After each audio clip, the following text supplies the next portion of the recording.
এই মুহূর্তে উত্তরায় ঘটনাস্থলে আছেন সহকর্মী তানভীর হাসান মেঘ। আমরা সরাসরি যাচ্ছি তার কাছে।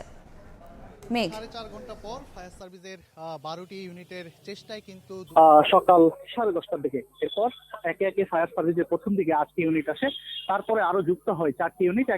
সব মিলিয়ে মোট 12টি ইউনিট কিন্তু চেষ্টার পর দুপুর 2টা নাগাদ কিন্তু এই পুরো ভবনটির আগুন কিন্তু নিয়ন্ত্রণে আসে। এবং সেই সঙ্গে একটু জানিয়ে রাখতে চাই যে ফায়ার সার্ভিস আমাদেরকে যেমনটা জানিয়েছে, মূলত এই ভবনটি অনেকটাই ঝুঁকিপূর্ণ ছিল এবং আগুন নির্বাপকের কোনো ব্যবস্থাও ছিল না, এবং সেই সঙ্গে এই ভবনটি মারাত্মক ঝুঁকিপূর্ণ ছিল বলে আমাদেরকে ফায়ার সার্ভিস তেমনটা জানিয়েছে। এবং আসার সাথে সাথে কিন্তু ফায়ার সার্ভিসের কাজ করার পর থেকে কিন্তু তারা মূলত নারী 6 জন সহ মোট 7 জনকে কিন্তু উদ্ধার করেছে। আপনারা নিশ্চয়ই ক্যামেরা ফ্রেমে দেখতে পাচ্ছেন যে নিচতলার যে অংশটি অর্থাৎ এই রাজধানীর উত্তরা 12 নম্বর সেক্টরের যে প্রধান যে সড়ক, সেই সড়কের ফুটপাতের একদম ডান পাশেই রেস্তোরাঁর যে রান্নাবান্নার কাজ, সেই রান্নাবান্নার কাজ কিন্তু এই জায়গায় চলছে। এবং স্থানীয় এবং ফায়ার সার্ভিস আমাদেরকে যেমনটা জানিয়েছে, মূলত গ্যাস লিকেজের কারণে এই আগুনের সূত্রপাত। এবং সেই সঙ্গে এখানকার স্থানীয়দের যে অভিযোগ, সেই অভিযোগটি হচ্ছে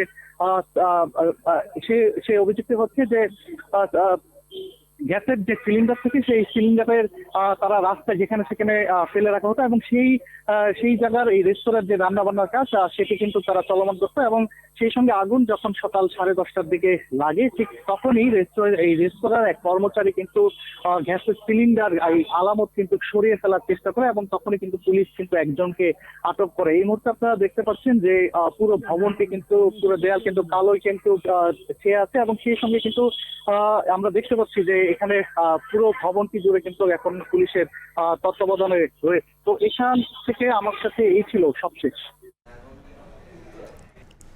আমরা সরাসরি যুক্ত ছিলাম উত্তরা থেকে।